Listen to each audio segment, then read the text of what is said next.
What is going on? There are some interesting warships happenings, but first we're going to talk about the Boom Pass. If you're considering buying the Boom Pass, do not claim any of your rewards, any of these missions, because you'll get half as many artillery or whatever the heck that currency's called. So also quick note that there are some new missions such as that win in a limited time. I like that a lot.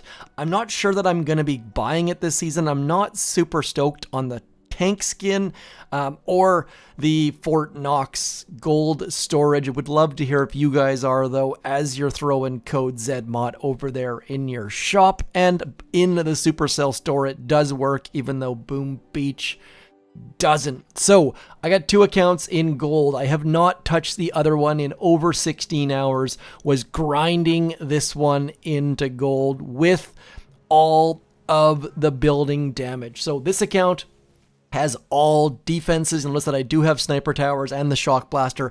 My other account has 110% troop damage, and with Rudy Tooty. If you've got all of the troop damage, make sure you get Rudy up to tick 4, and then do use his bombing run. That bombing run on offensive accounts is so good, and you've started to see bases change a little bit. What you used to have was this line of defenses here, and then a Rudy would just come in and blow it all up. It was amazing, and it still does work on some bases. So if you don't have some defenses off to the side a little bit and an extra couple defenses in there, you're gonna get hit by the bombing run. And this base was brought to you by Mr. Luke Skywalker. He's not in this task force, so I can't show it to you, but I did copy it off him, and then I added in the shock blaster, I think. So what people are doing is, with offensive, you drop Rudy over here, blow all that stuff up, and then you just bring 8 boats of rocket choppers through, and you end up with like 3 minutes 24 or something ridiculous like that. So on the offensive side, I need to be like 3:20 or faster. On this one, though, I only need to be like 3 minutes 7 or so. So this one, using the Wingmen rush to keep our troops alive. On the other one, using the bombing run. And then before we get into some attacks or some replays, going to talk about this node right here. It is critical. Do make sure you have a look when you're planning your path, because there are no critter launchers available. You might not have rocket launchers. And if you try to go up this way, you're going to have a bad time, because you're not going to have shock launchers. You're not going to have rocket launchers. And of course, you're not going to have these guys over here, the critter launchers. So just wanted to point that out. And yes, of course, on my offensive account, more drawings. You guys love the drawings. We're going to go this way. And on the defensive account, just to get a second color in there, we are going to go this way. So that is my plan.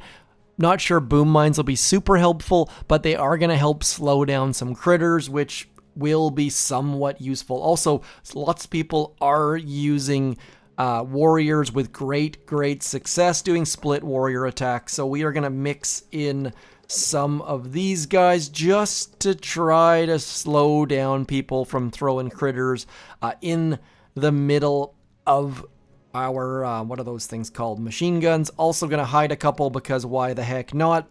Just trying to slow down all of the simple attacks that people are trying to do, whether it be bringing warriors in or dropping critters, just doing some form of slowdown on those hits. Is it going to help? Probably not, but that is the path that we are going to get that building health. And once we get building health, things should get slightly better, but that's going to be a little bit from now. So there's all our boom mines placed. We will do a hit, and this season with Rudy and rocket choppers with only 50% or even 0% troop damage are so slow. So I'm not touching, you won't be seeing me play a second account on this one. We are going to drop all of this stuff on the left-hand side. Those critters are going to be good for keeping Rudy alive. When Rudy dies, bad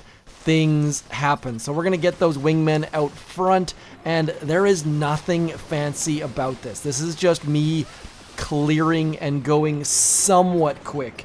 Not super quick, just somewhat quick. Definitely don't need to be super quick. Just need to go kind of fast, kind of not fast. It is a weird balance. More than any season that I can recall, and we are probably going to get absolutely lambasted by all of this stuff, but smoke is helping a teeny tiny bit, and we're just going to try to place our smokes appropriately, and it looks like I have completely and utterly missed the smoke locations. Wanted to smoke our troops so that they weren't shot in progress, but then they got stuck underneath that final smoke. So we are watching our opponent pop out of smoke. We're going to get most of their rocket choppas down, and it looks like they might just fizzle. There we go. There is the fizzle. So those defensive buildings, that defensive stats coming in super clutch. And that's why you'll notice I was not trying to rush at all. Two drastically different attacks with the exact same troops, the exact same hero. It's pretty darn neat this season. I'm really happy with how Rudy has come into play.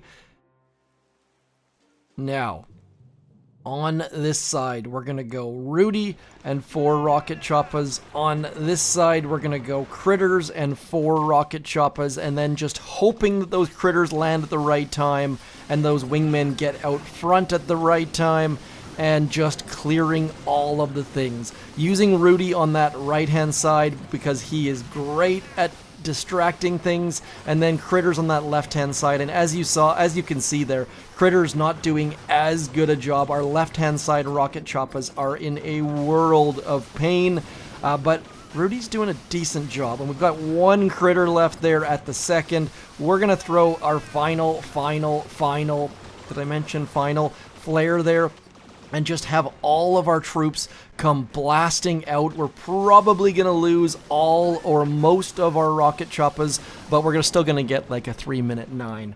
I know these times are not fast and they're not sexy, but with the base, and you need to know your base. You can see here, yet again, another fizzle. So the base is standing up well. It's not as much fun. I definitely, if you're thinking about which way to go with your tech tree, this one is a lot more fun to play. You wouldn't guess that by the fact that I haven't played in over 15 hours, but it's a lot more fun to play with that 110% troop damage. And you'll notice that I do, on this tech tree, have Rudy up to tick 4. That means that you're getting all sorts of goodness out of those level 5 bombing runs. Now, we don't know exactly how much damage that does. I could look it up, I suppose. Let me know in the comments if you want to see those stats. Have been hesitant to share them because Supercell hasn't given us the go-ahead to do it, and I can do some data mining on my own, but I didn't want to get in hot water, so do let me know. I think the team is back from vacation now, so I can ask them for the go-ahead. And you can see here, oh, we got a friend request from Filthy Someone So-and-so. Don't tend to reply to friend requests, but maybe, just maybe, because of squad busters. We're going to go up through those warriors, into those green mines, into shock launchers, and crushing through. Getting that extra shock launcher should be good. I just don't understand it. In a flying season, to have critter launchers over here does not make sense. Maybe you would switch if it was a shock launcher, but no one's going to switch to get that extra critter launcher. Only one of them. If they had 2 there, then maybe. This choice node just seems a little bit off. Anyways, I did not ramble nearly as much as I thought I would. Those are the things I'm talking about claiming right there. I am going to claim it because it's going to give the intel to the task force. We're going to jump in and claim that one as well, and I'm going to end the video there. Decent attacks, a little bit of strategy, and a little bit of talk about that boom pass. Let me know which of the paths you've gone, if you're using warriors, and how your warships season is progressing. I really do like Rudy. And by the way, as I mentioned in my previous video, Rudy will come to the main base, and he's intended to come to the main base. Someone commented and said he'll never work. Well, a flying hero just means he's going to stay alive, which is going to be great. There are going to be some tweaks in the event he does come to the main base, but the whole intent and goal is for him to come to the main base. And I really do hope that he comes in between Kavan and Everspark. There's a bit of a gap there, giving low levels. If we go over here and check, sorry, I'm rambling. You knew it was coming at some point. If we check that path of glory over here, scrolling, there's Bullet at HQ 19. And if we keep scrolling backwards and backwards, there's Everspark at HQ 15. And then it's a long path before the other hero. So Kavan is way back here at HQ 7. So I really do hope that he comes in between Kavan and Everspark. Like 7 to 15 is a giant jump, and he would be a lot of fun for low to mid levels. Let me know what you think about that placement, and otherwise I shall talk to you soon. Don't forget Code ZMOT in all of the things. Greatly appreciated. Like, share, subscribe, but more importantly, hit me up in the comments. I'm ZMOT. Thanks for coming in. Peace.